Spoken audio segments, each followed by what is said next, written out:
Welcome to The Importance of Mummies.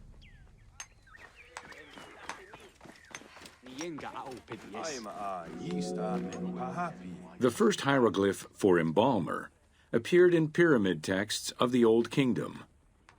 It is likely that embalming was a trade that progressed alongside the evolution of ancient Egyptian funeral practices.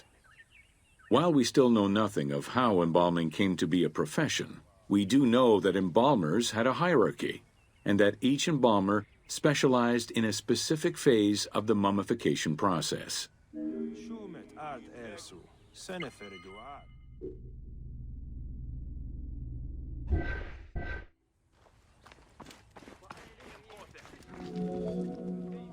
The mummification techniques were jealously guarded by embalmers from generation to generation.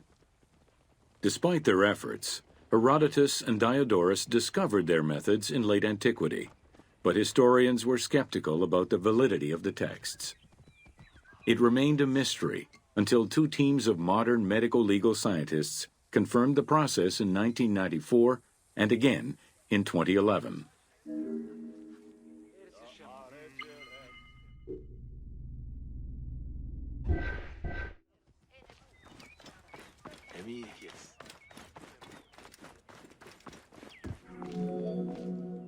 The Uabet, meaning the pure place, was where the embalmers mummified the bodies of the deceased. Until the end of the Middle Kingdom, it was located in tents at the edges of the city due to the smell of decomposition. In the New Kingdom, however, the Uabet was located within the city limits, though still in open-air spaces. In the same way that the practices and techniques of mummification evolved, so possibly did consideration towards embalmers within ancient Egyptian society.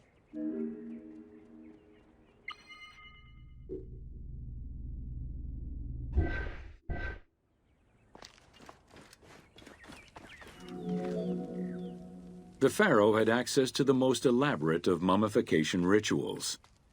The richer citizens of Egypt also enjoyed complex embalming options, though none of them allowed for the removal of the brain or viscera. After purifying the body, embalmers injected a liquid through the rectum, sealed it, and allowed the mixture to settle. They then plunged the body into natron for up to 40 days. Once the body was dried, the seal was removed, and the entrails flowed out with the injected liquid, leaving the skin and bones of the deceased to be wrapped in linen and returned to the family for burial.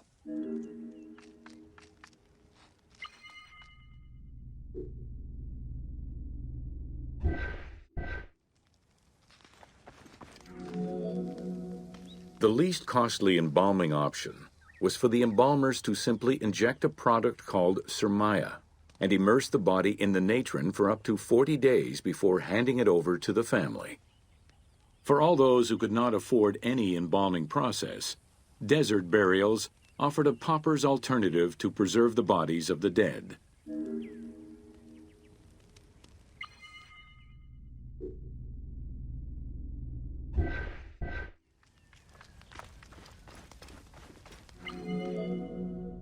Egyptian civilization has always appealed to Westerners, even before the Greek and Roman invasions. As early as the Middle Ages, mummies discovered by travelers were often sent back to Europe. Curio cabinets, dating from the 16th and 17th centuries, usually included pharaonic artifacts in their collections.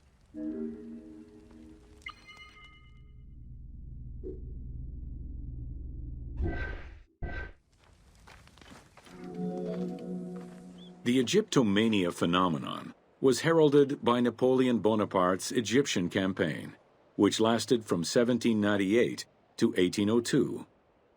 The following years were marked by a resurgence of interest from rich enthusiasts and scholars, who exposed Egypt to the general populace.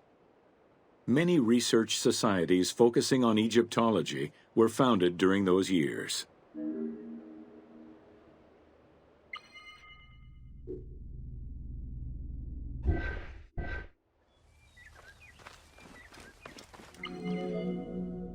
By 1868, mass tourism began in Egypt under the aegis of the Cook Agency. The rich would indulge in leisure trips to Egypt and bring back mummies. Upon their return, they would organize evenings that consisted of unpacking mummies and removing strips of linen and amulets layer by layer. These were considered the shining cultural events of the season. The Egyptian collections of many a museum were founded as a consequence of this mass pillaging.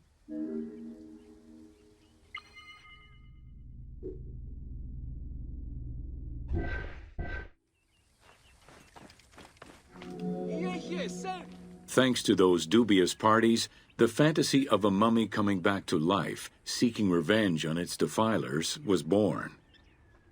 The mummy malediction myth has remained steady in popular culture ever since, particularly in written media and cinema.